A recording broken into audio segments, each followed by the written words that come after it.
This is Zettelcast, brought to you by readers, writers, thinkers, and teachers from Lilypub, along with our partners in thought, our Zettelkastens. In this show, we share discoveries that our Zettelkastens have shown us. There you go. And compare notes on how we're using this marvelous invention in our creative work. Thank you for joining us. All right, Brooke. Let's do it again. All right. Episode 33, a collaborative storytelling workshop. So this is Zettelcast number 33. We're talking May 5th, 2025. And the question that I posed was, how can we create a shared conceptual framework that honors our individual Zettelkasten systems while establishing connective threads between our separate worlds? And as I was trying to figure out the answer to that question myself, I went down various rabbit holes. But I will I will save my rabbit holes and what I did about them until last, and ask what you guys came up with.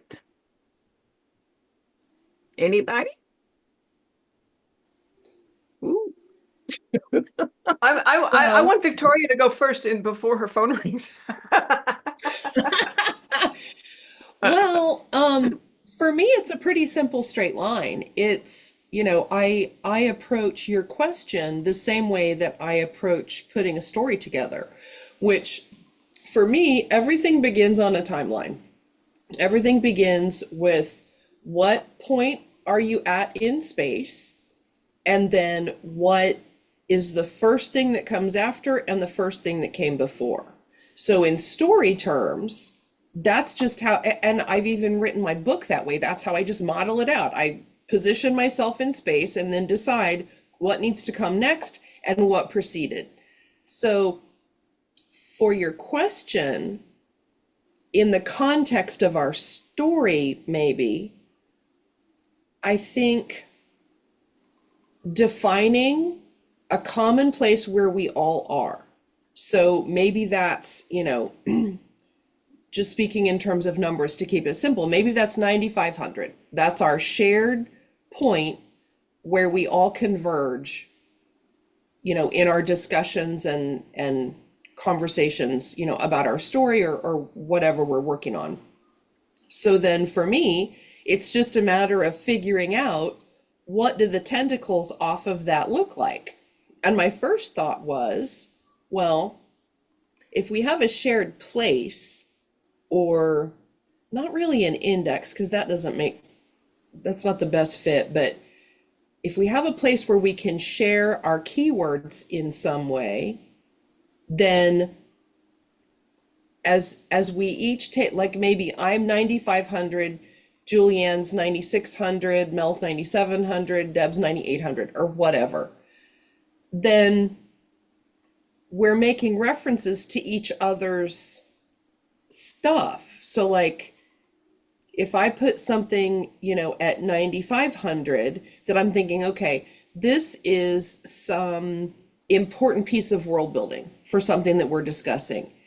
And then I'm going to go, okay, I need to keyword this to Deb's stuff about, I like to call her the over mama, that entity that you're working with. So if I've got a thought, a story card, something that's relevant to that, then that's what I know I want to tie it to that. So in that way between us, the tree starts to branch, and that's the only key piece is that point of convergence that we then all build from, and being able to relate back to each other. So that for me is the transparency piece, or like the collective piece, which is how do we make sure that we can all like tap into each other's keywords so that we can relate those concepts, in a way that's meaningful for the whole story. That's what it looked like for me, is pick a point and then we each choose a branch And then we can start interrelating based on what we've included or shared. Does that make sense? Makes sense to me. Yeah, it does make sense. I It's have just starting with the terms, just the terms. It's not every single word in our Zettelkasten about the story or anything. It's just the terms. That seems reasonable. Yeah, because it's not going to be huge. We're still, our world is still pretty finite. So I think being able to capture, each of us capture the top, I don't know, 10 to 20 terms that have meaning for the piece that we're working on. I think that's the key point. Each of us best knows the piece that we're either working on, fascinated with, or wanting to somehow tie into or together, right? So we each know that for ourselves. So then the growth of the ecosystem happens as, like when I think it was when we first started talking about how Teresita would be kind of a decoder. And then, Julianne, you were kind of tying, I think it was you tying your piece to her. So that's a connection that exists. So those are things that would need to be tied together. But the piece that kind of stumps me is what does the shared area look like? Is it, I don't know, do we have visibility to anything beyond I think it. our key terms? I think it has to be digital. Actually, Yeah. The implementation was a lot of what I was thinking about this week. If we could figure out how to do it without too much trouble, it seems like a fan wiki sort of system might be our best option. Any TV show or whatever that's popular enough has a fan wiki where people put in information about all of the characters and how they're connected and they link them. I was doing some research on it, and I don't know that there's anything that is like off the shelf, isolated enough. That's not the right word, but just for us, not public, because we wouldn't want it to be a public thing, or even publicly visible necessarily, because some of it would be spoilers. But there are options that we could install on a server, but that may be too technological for what we want to get into. But even if we don't go with if we can't find a wiki solution that is, simple enough and does what we want, there's always the Google Doc option, where we set up some Google Docs that, like characters and such, that we have the ability to edit. We could still link things. It just wouldn't be quite as simple as in a wiki system. But so I'm envisioning we could have, character sheets where we talk about our characters, and if we have cards that we want to link to, then we can upload the pictures of the cards and link to them or whatever. Because I don't know that a Zettelkasten type system is the right organizing system for this overarching document, because I know yours is a little bit different, Victoria, but most of our Zettelkastens are set up to make associations and to promote the connections, and they're not structured in the way that you can see that this piece goes to this piece, and I think we want something more structured to keep ourselves connected and know what we're doing. So those are my thoughts. We might be able to pull it off with just Google Docs, or if we could find a wiki solution that would work for us and not be too technologically challenging to set up, that could be an option too. Yeah, that's a great idea. And do you have in mind some fan wikis that you think are good to model this after, just in terms of figuring out, well, What do we want?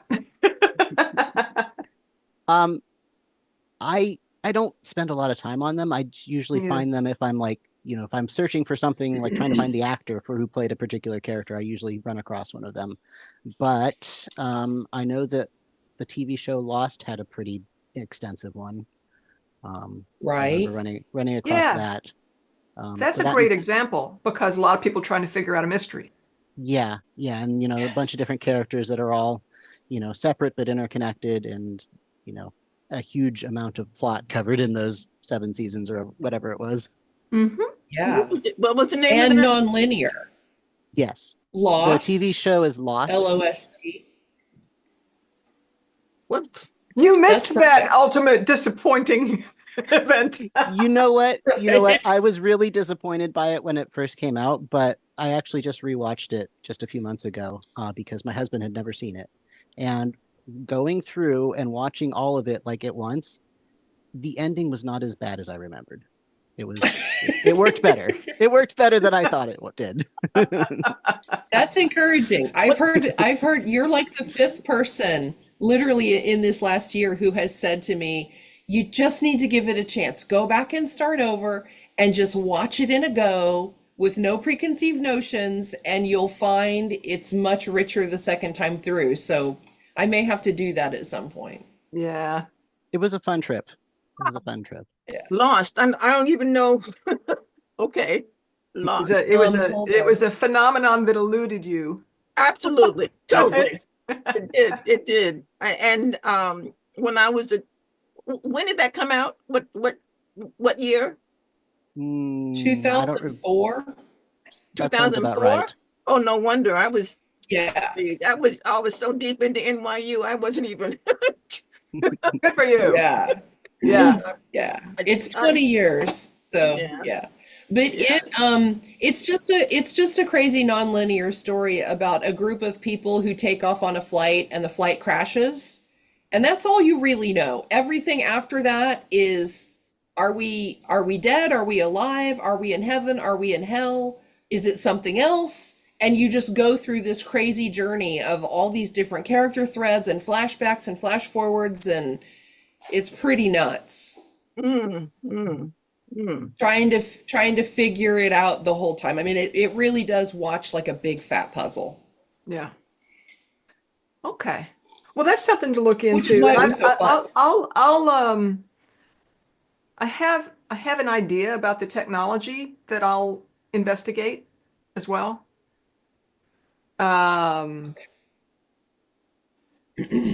Yeah. And trying very hard not to go down a big rabbit hole with that. Yeah, well, we can, do you know Fandom? Fandom.com? I think you can start a fan wiki there for free. We use a wiki in my job because we use it to map all of the local environment, like server information, IP addresses, all that stuff. So any of us can access it, update it, get codes, whatever. I think that's a great idea. And only you? And only Yeah. There's only 4 of us. If you don't have the link and the approval, you can't get into it. It strikes me that when we talk about Roanoke, we should probably help bring along the folks who may not have been watching since episode 1. So I'll just quickly do that. So we have lots of group projects in the Zettelcast. And a lot of it's just discussion of this and helping each other build better and better Zettelkastens. But the Roanoke project started out as our way of answering a question. What would it be like if you were confronted with learning about a colony of people who had disappeared and all you had were their Zettelkastens to figure out what happened to them? And so that's what the Roanoke Project is, named after a famous colony in Virginia, where the people who lived in that colony disappeared. Now, the Roanoke Project, this is not a spoiler, it's not set on Earth. But we're writing it together and we're using our Zettelkastens to do it. And the whole thing is a grand experiment. So that's what the Roanoke project is. If you are watching this video, you are watching from the YouTube channel called LilyPub. And if you go check that channel out, you'll see that Zettelcast is a playlist, and there's also a Roanoke behind the scenes playlist. So you could catch yourself up from the very beginning on Roanoke if you're interested. So it's a lot. It's, we've been doing this for several months, so there's a lot to catch up on. But that's what the Roanoke project is, and that's what we're talking about here. Let me share with you what I came up, what I found. And so the first thing that I asked myself was, what am I doing? What am I doing? And so I have, my first question is, how did we get here as a co-authoring group? How did we get here? And my wisdom-filled answer is Julianne invited us. That's right. To write a story with her based on the missing colony of Roanoke. And I said, okay, that's one way of becoming a part of a co-op writing group. What's another way? And it occurred to me that if we were all working for the same corporation, we could have been assigned. Okay, you, and you work on this. Boom. Or if we were in the classroom, the teacher says, this is the assignment, and we're going to separate into teams, and you're going to do this. Yeah. At any rate, here we are with nothing but an assignment, right? And so the first thing is deciding what the co-op novel is going to be about. What is it going to be about? And I found 5 points. And of course, when I look at it, I see number 5 first, so I have to turn over my sheet and get to number 1. Is that we ask ourselves 3 big questions to find out what our novel is about. So the first one is, what kind of feeling do you want the reader to walk away with? I think we when we did the Zettelcast on who we are, we spoke about that. So we did address that. Number 2, what kind of fantasy excites us most as creators? And number 3, what theme or question are we interested in exploring? Right? So we ask those 3 questions, and we get an anchor, as a result. It's like a shared compass, right? It's directional. Second is, each one of us comes up with something that's called a spark. A spark. And the spark can be anything that excites and might belong in a novel. Anything that excites a writer. So there's 5 people, 5 authors, and it'd be 5 sparks. What are they? Right? It could be a character, a situation, a word image, a power dynamic, a mystery, a genre twist. It could be any of those, but it's not a full plot. It's just spark. And if you add, the spark says, this lives in my creative gut, quote unquote. Right? This is something that drives me. I feel it. Okay, that's my spark. And that number 3, so you put all the sparks on the table. If we were all we can do it on a whiteboard, right? And we shuffle it around, and we start discussing which of these might live in the same world. Which of these sparks might live in the same world? And could they combine into something more? Those types of questions around those sparks. And then once we got the sparks and those questions kind of settled down, is to ask, we look for the constellations around the sparks. Okay. After sharing sparks, we step back and look for connective threads.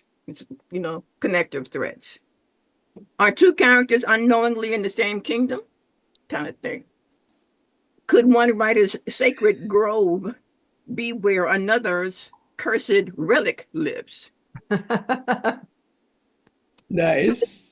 Do the sparks echo the same theme in different ways?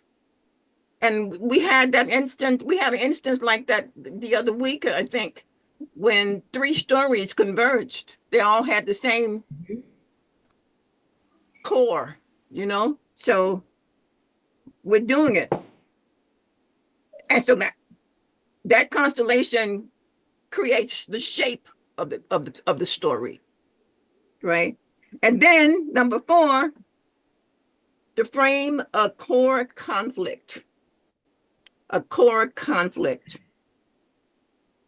So, and what is a core conflict? It's a 1-sentence central conflict that could grow into a novel. 1 sentence that 1 sentence that talks about what's the tension in the story? What is it? And there is this little template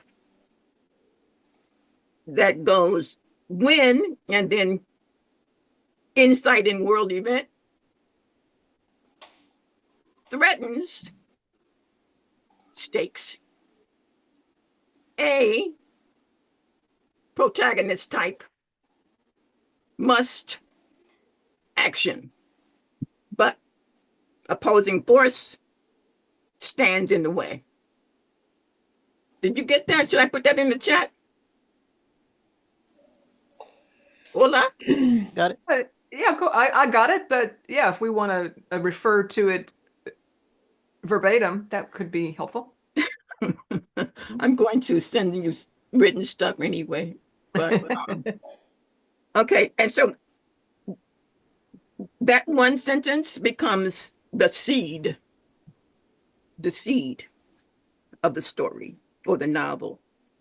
And then the last thing is the test for energy and ownership by asking, does every group member see a way they can personally contribute to this world or plot? So there has to be something in it, in the heart of each co-author for it to work. Because if a co-author doesn't resonate with the seed, with the theme, with what's you're talking about, then they're going to be hamstrung in terms of trying to contribute. So are there characters or subplots we can already imagine coming to life when we think about the previous 4 issues? 4 things, right? The anchor, the spark, the shape, the seed. And does the story deserve a novel? Or is it really a short story or a series? And so if the answer to those questions is yes, then we have our first collaborative novel premise. Right? And that's basically part A of where I got to. Part A. Just in response to your A, as you said, I think I think we've met all of those conditions. And given the trajectory that we identified at the beginning of the project, I don't know that putting it in the context of a conflict-driven story is necessarily the direction that we wanted to go. Because originally we were looking at it either as a series of vignettes that were kind of self-encapsulated but interrelated because they take place in the same world and share elements of different characters or situations. But with that said, I have always seen kind of that third act, like the climax that leads to whatever the resolution is. In my mind, that's always been that event horizon that we talked about, when there's this opening, this opportunity where an exchange can be made between the worlds. So in my mind, that's the thing that we're working toward, because decisions will have to be made. You know, the characters will have pressure because of that. That's kind of the apex point of what everything is leading to. Now, how we get everyone there,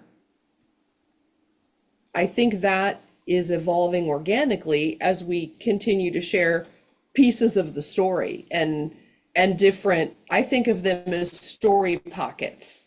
You know, so on Saturday we had the development of this, I think of it as a barn raising, but this home issue, that was an entirely different manifestation in the world from anything that we've had up to this point. So in my mind, that's almost, if it's not an inciting incident, it's very close character-wise, because a lot was revealed there that fundamentally shifts the way that we know the world functions as a reader. So, you know, in terms of the trajectory of the story, I feel like we have the hook, you know, we have the thing that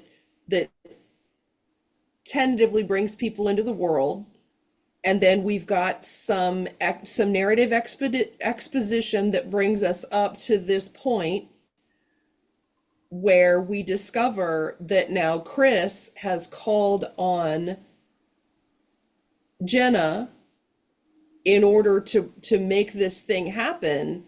That's critical. And then I think as we hang the other relevant elements around that scene, like her relationship with her parents, the relationship with the game and whether or not it's reliable, you know, all of those things are coming together in this inciting incident, which will then take us into Act 2, which is where we really start to understand the inner workings of the world and the relationships of the characters. And we start to hint, maybe have discussions, or maybe have some kind of consciousness dump or revelation about this event horizon that's going to take the focus off of the little pockets and pools of things that are happening, and everybody's going to be like, uh-oh, and then there's that, back to pockets and pools, you know. So, I mean, I as kind of the story overlord, which is what I see my role as, I can see that trajectory very clearly. Now, I don't know what the resolution is because we haven't decided if this is a finite world. I envision this as being able to go on as a kind of series. So, you know, in thinking of this first story as just getting people into the world and getting them acclimated to what's possible, I think we have the bones. Now it's just, you know, packing on all of the other things that need to happen in order to get us to that point where the critical thing happens.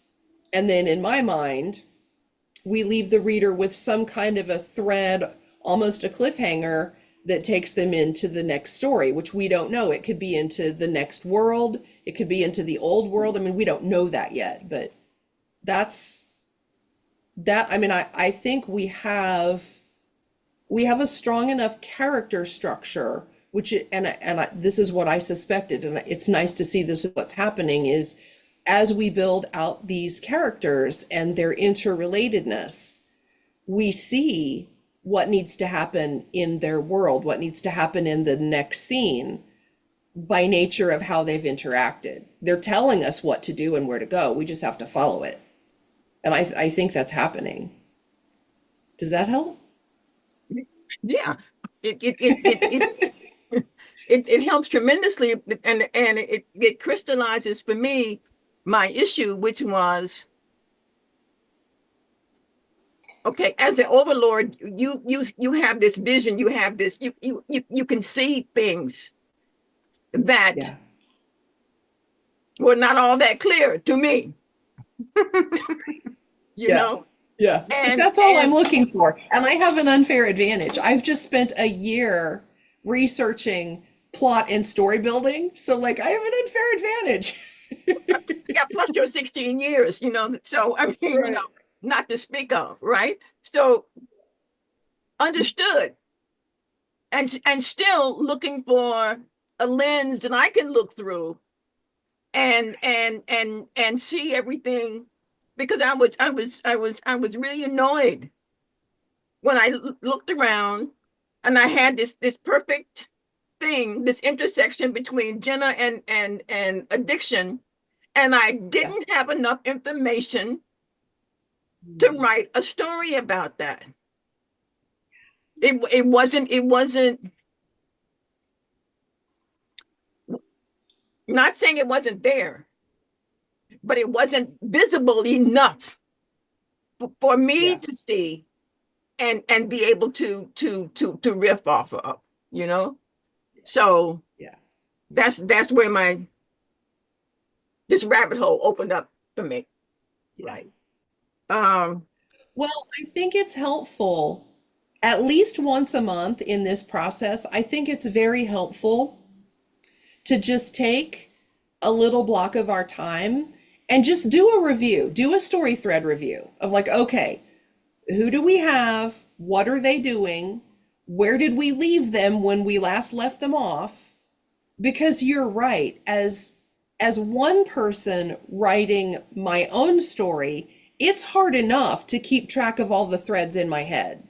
But as a group of people who can't read each other's minds, we have to be that much more diligent about making sure that everyone has that lens to see the whole world at any given point. And for me as a writer, the only way I can do that is I literally sit down with my big handwritten out timeline of my whole story, and I just review it at least once a week when I'm really writing, because if I don't, I can't hold all that stuff in my head. It's got to be somewhere so that I can look at it all and see how the pieces move. So that's why I think Mel's idea of having some kind of a central hub will be very helpful for all of us, because we're at the point now where we have enough scenes and threads and ideas that we can't hold it all in our head anymore. It's got to be someplace where we can look over it all. For me, I often pull out, Julianne called it her brain dump, and of course it's all color coded because I'm a total dork. But a lot of times I have to pull those things out and just look at the pieces and think about, okay, how does that fit together? But yeah, I think having a central point just with those generalities will be very helpful for all of us, because I can't hold it all in my head anymore. Certainly not all the ideas that we have to add on. That's, talk about a rabbit hole. Holy cow. That's like a TARDIS. It's a TARDIS hole. Yeah, TARDIS. Yeah, that's a great analogy, right? So Deb, when when you posed this question, I immediately went back to my experience during the past 5 years when I was working in a financial institution in technology, where everybody was going it was the technology of a financial institution, and en masse, wriggling and resisting all the whole time. The entire organization switched from a way of building software to another way of building software, which is called agile. And my role during this big switcheroo, which is called a transformation, was as a newbie coach. And so I learned a lot of jargon and a lot of ways from coaches who were not newbies. How do you make this transformation? And some of it's logistical, like we're talking about here, but a lot of it is a way of being and a way of allowing. And so there's a thing called a sprint zero that you do at the very beginning when let's say, we're going to build a widget. And you have a sprint zero where you have already figured out the rough outlines of what that widget needs to do and who it needs to do it for. And you've got different roles. And there's somebody who's called the product owner. And then there are other people. There's a person called the Scrum Master, who is kind of like the scrub nurse in the operating room, just right there with the tool right when you need it. But one of the things that we do in a sprint zero, and you're continually refining it, is what's our vision of what we're building? What have we learned? Because we know at the very beginning, we were mostly ignorant. Now we're a little less ignorant. And a lot of what we do, I think we've worked out organically, which is kind of like what we call the team norms. Like, what are the unwritten rules? But they could be written rules. What are the ways that we do things so that we basically don't get on each other's nerves? And what does each of us add to this thing? What are you laughing at? It's just, I love it. I'm such a dork. I love these processes, but there's always this little voice in the back of my head that's like, she's annoying me. She's annoying me. Yeah. I wish, you're great except for, right. But what does each person bring to the thing? We're a self-organizing team of autonomous individuals in an autonomous team. Who's got different superpowers and who has different needs, right? So, for example, I am a little more at peace with keeping options open until everybody else is going nuts. That's kind of how I roll. Whereas, Deb, I get the sense that you need a few more stakes in the ground. Yeah. And love me some stakes. Yeah, love you. Yeah. Yeah. And that's absolutely fair. And so, as we were saying before everybody else joined, your questions when you said, this sounds great, except I don't know enough about Jenna. I got to learn more about Jenna. Right. And I thought, yeah, you do. Because what I had shared about addiction, it literally just occurred to me as I was discovering my way through a draft. And then I thought, oh.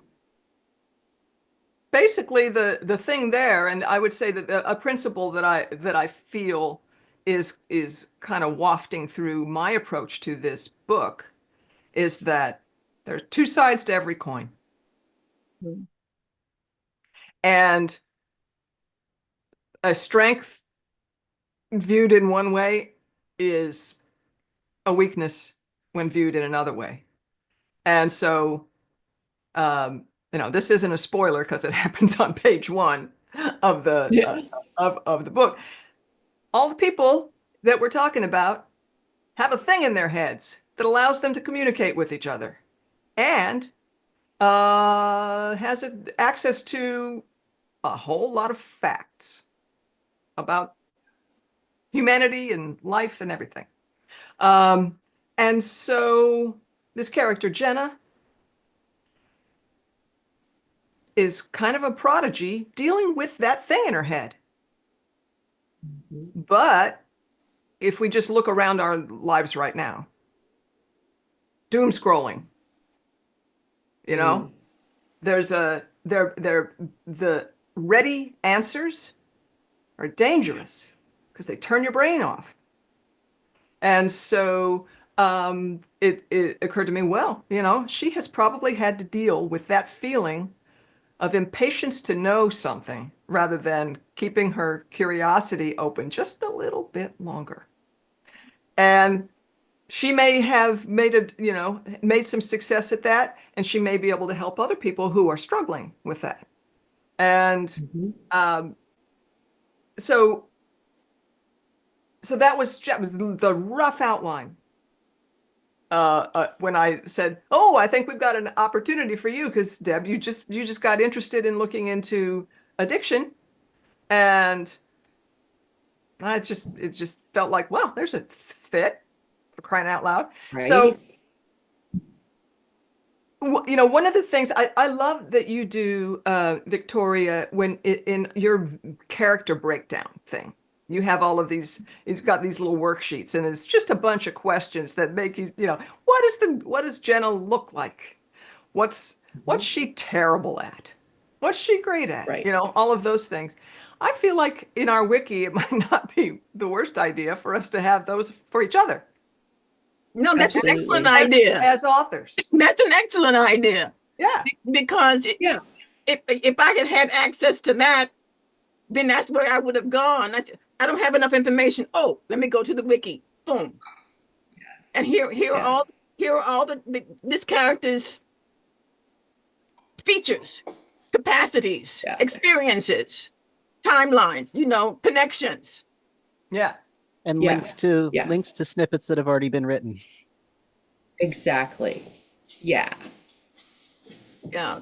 Well, I'm actually, gonna I was continue saying not by- only the characters in the book, but I mean the authors.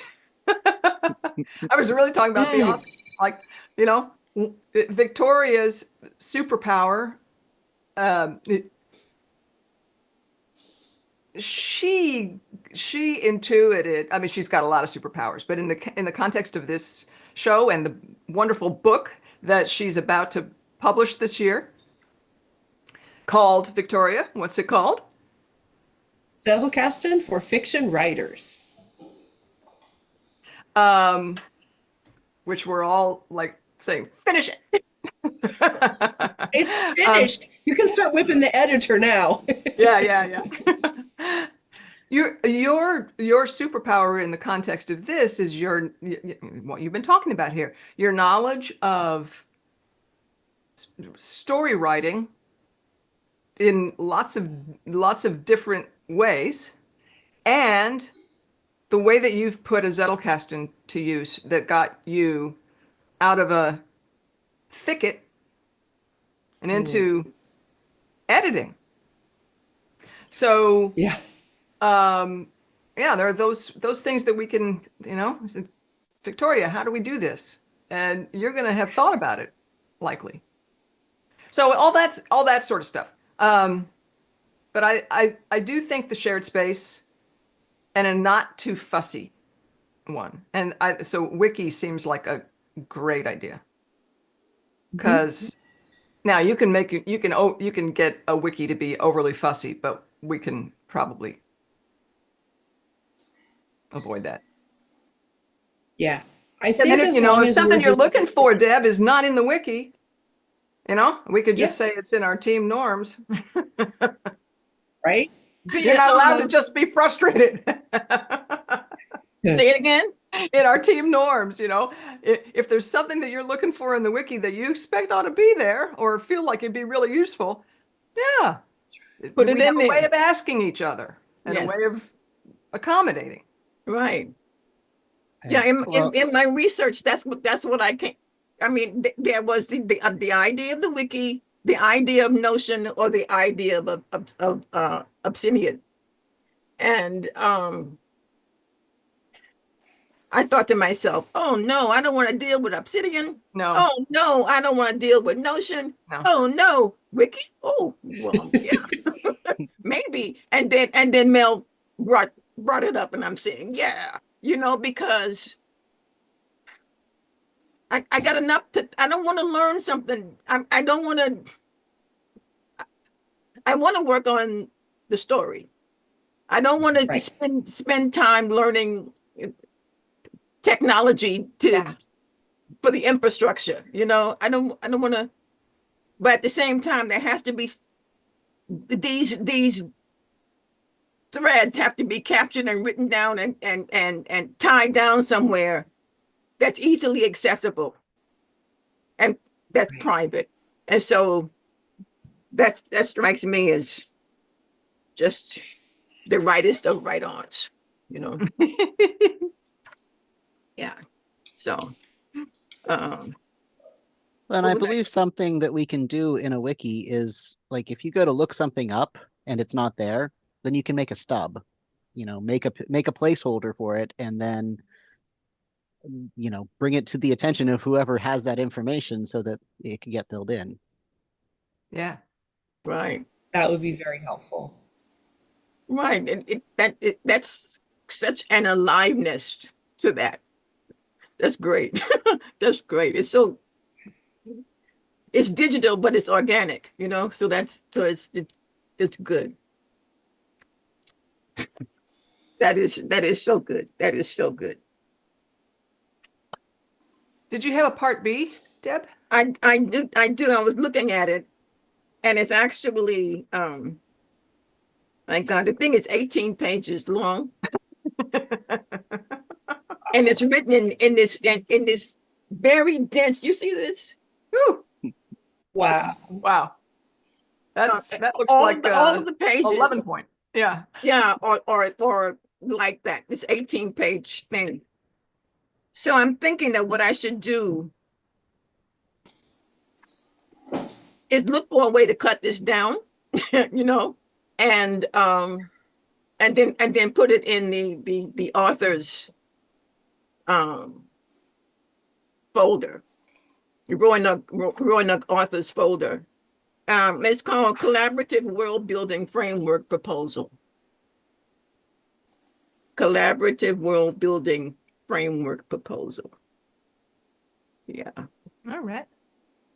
This Nice. proposal outlines a comprehensive framework to integrate the separate notes, establish common threads, and co-create a coherent and compelling fantasy universe.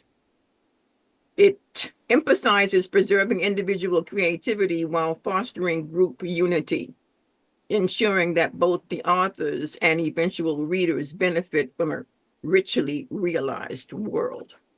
So, Is that from campfire.com? no, Where did you find that? Okay. you know me in AI. You can.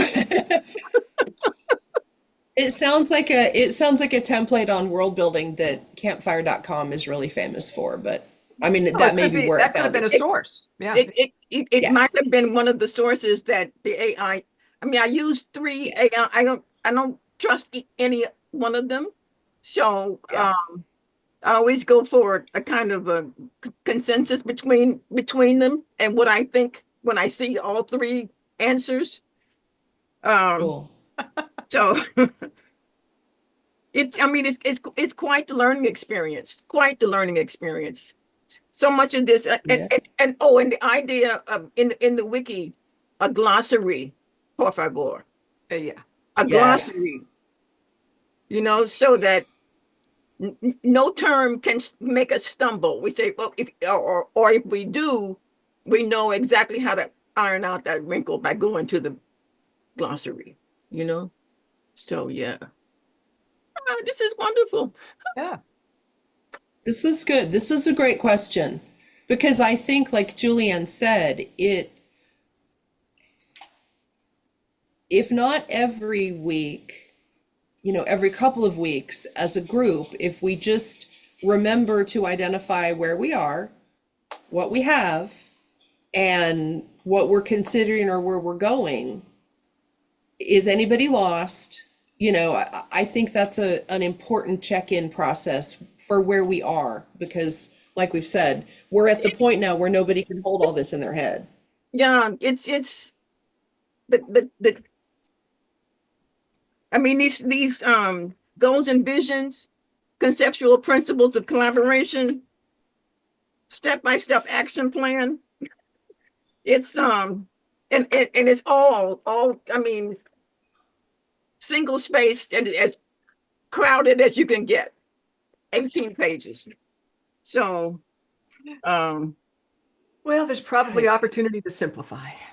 yeah, that's what I'm thinking. That's right. Yes. Yes.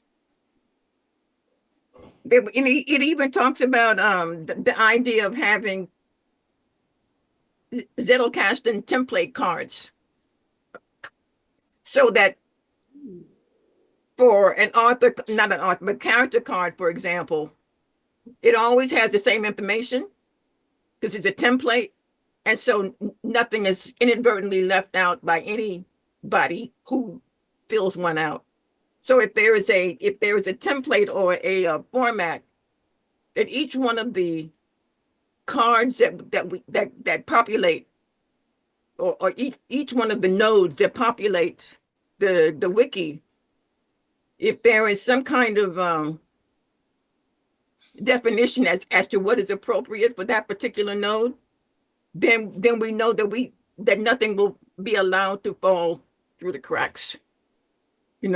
Awesome. Yeah. See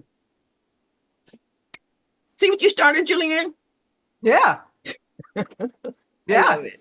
Good for me. Oh, hi.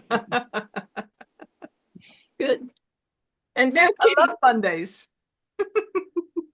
you Is love that, Mondays? is that the fine. princess? This is the princess. She's finally feeling better. She hasn't been up for about 3 days. She's got bronchitis really bad. Oh, So it takes about 3 days for her stuff to work, and then she's up and on it and around, and she's been outside, and we put in the garden yesterday, so she sat and watched us all afternoon. So she's feeling better.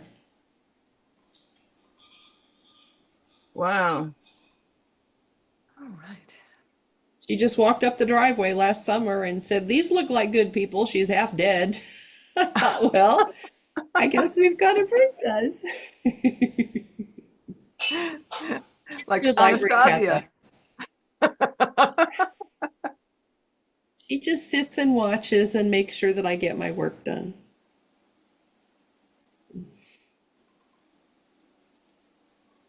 Well, Does this silly anybody have a portal little is giving me card like fits. Kathleen always pulls up as we start to wind up? Oh, I could make one real quick. I had one behind me, but when I moved my stuff, I can't find it.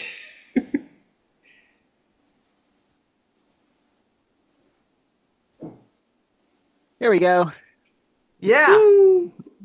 This is where you can go to find more information about what we've been talking about and sign up to get updates and join in the conversation if you wish to join lilypub.org, and where you can chat with any of us and all of us. And there's all sorts of different locations in there too about Zettelkasten and writing and anything related to that. So it's a great community, and I invite people to come check it out.